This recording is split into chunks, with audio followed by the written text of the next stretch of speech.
Hello friends, 27 जून यानी कि आज जीएसटी में दो बहुत ही इम्पॉर्टेंट नोटिफिकेशंस आई हैं जो मैं आपके साथ इस वीडियो में डिस्कस करूंगी। तो चलिए स्टार्ट करते हैं। जीएसटी के सभी अपडेट्स जानने के लिए चैनल को ज़रूर सब्सक्राइब कर लीजिएगा। मैं आपके सामने ओपन कर रही हूँ ये नोटिफिकेशन जो आज इशू की गई है। तो नोटिफिकेशन नंबर 55 और नोटिफिकेशन नंबर 56। जानते हैं नोटिफिकेशन नंबर 55 में क्या लिखा है। नोटिफिकेशन नंबर 55 इसकी डेट है 27 June. In exercise of power conferred by section 168A of CGST act read with section 20 of IGST act and section 21 of UGST act the government on the recommendation of council hereby makes the following further amendment in the notification of the Government of India in the Ministry of Department of revenue number 35/2020।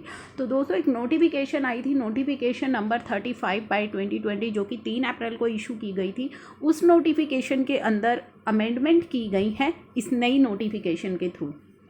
क्या amendment की गई है? In the said notification in the first paragraph in clause 1 for the words figure letters 29 June 2020 the words figure letter 30th day of August shall be substituted and for the words figure letters 30th June the words figure letters 31st day of August 2020 shall be substituted। तो वो जो पुरानी notification है, notification number 35, उसमें जहाँ भी 29 जून लिखा गया है वहाँ पे आपको उसको रीड करना है 30 अगस्त, और जहाँ पे 30 जून लिखा गया है अब वो आप उसे रीड करेंगे 31 अगस्त 2020। तो चलिए देखते हैं कि कहाँ पे लिखा गया था 29 अगस्त और 29 जून और 30 अगस्त। तो ये नोटिफिकेशन नंबर 35 मैंने आपके सामने ओपन कर ली है। इस नोटिफिकेशन में कहा गया था in exercise of power conferred by section 168 यानी कि सेक्शन 168 की पावर को यूज़ करते हुए साथ ही साथ read with section 20 of IGST act and read किया गया है section 21 of UGST act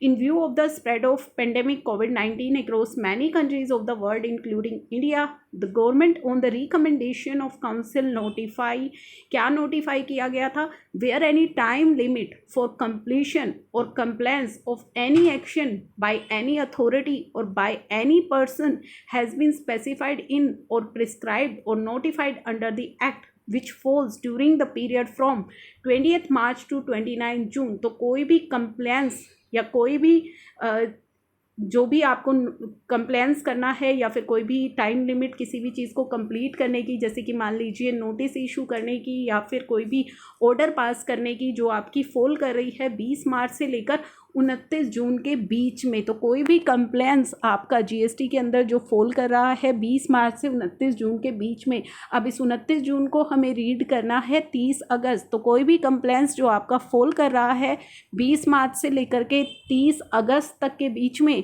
and where completion of or compliance of such action has not been made within such time, और वो आप इस दौरान नहीं कर पा रहे हैं, the time limit for completion or compliance of such action shall be extended up to 30th जून की जगह अब हम इसे रीड करेंगे 31st August.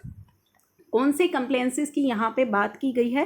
Completion of any proceeding, passing of order, issuance of notice, intimation, notification, sanction, approval of such other action by whatever name called by authority, commission, tribunal by whatever name called under the provision of act. तो कोई भी notice issue होना है, कोई भी order pass होना है, कोई भी इंटीमेशन आपको भेजनी है, कोई नोटिफिकेशन है, कोई सैंक्शन है, कोई अप्रूवल है, कोई भी इस तरह का कंप्लेंस जिसकी डेट आपको जो आपको करना था पास 20 मार्च से लेकर के 30 अगस्त तक के बीच में, अब उसकी डेट को एक्सटेंड कर दिया गया है 31 अगस्त 2020 तक।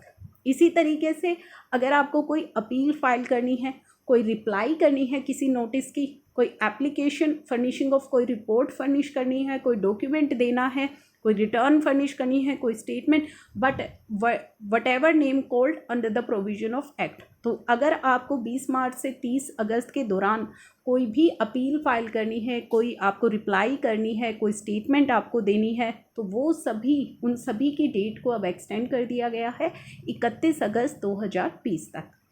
But such extension shall not be applicable for compliances. लेकिन कुछ कंप्लेंसेस हैं जहाँ पे ये एग्जम्पशन जो है एप्लीकेबल नहीं है।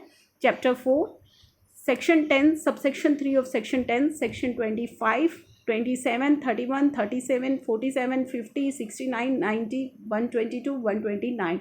यानी कि अगर आपकी कुछ सेक्शंस ऐसे हैं, मान लीजिए जहाँ पे आपको मैंडेटरी रजिस्ट्रेशन लेना है, या फिर सेक्शन 50 जो हमारा इंटरेस्ट की बात करता है, हमारी जो है प्रोसीडिंग्स, पेनल्टी प्रोसीडिंग्स की बात करता है, तो वहाँ पे जो है ये टाइम लिमिट एप्लीकेबल नहीं हो रही हैं।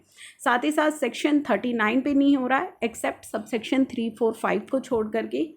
उसी तरह सेक्शन 68 ई वे बिल से रिलेटेड नहीं है। अगर आप कोई सप्लाई कर रहे हैं तो आपको ई वे बिल जनरेट ही करना होगा, वहाँ पे ही अप्लाई नहीं हो रहा है।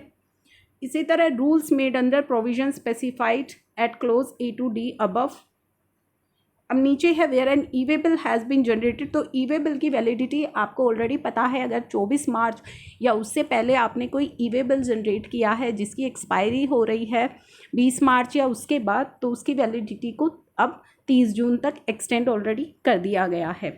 तो ये जो चीज़ें हैं ये आपकी पहले दो हैं जो कंप्लीशन ऑफ एनी कंप्लेंसेस पर एप्लीकेबल हो रही हैं। तो यहाँ पे आपको किस तरीके से इसको रीड करना है वो मैंने आपको बता दिया है। अब नेक्स्ट नोटिफिकेशन पर चलते हैं, नोटिफिकेशन नंबर 56। तो यहाँ पे कहा गया है कि एक नोटिफिकेशन आई थी, नोटिफिकेशन नंबर 46 जो कि आई थी 9 जून को, उसमें भी एक अमेंडमेंट करी गई है इस नई नोटिफिकेशन के थ्रू। नोटिफिकेशन नंबर 56 के थ्रू क्या अमेंडमेंट की गई है? For the figure letter words 29 day of June जहाँ पे लिखा गया है, अब आप उसे रीड करेंगे 30 अगस्त, और जहाँ पे 30 जून लिखा गया है उसे अब आप रीड करेंगे 31 अगस्त। तो चलिए एक बार नोटिफिकेशन नंबर 46 भी देख लेते हैं।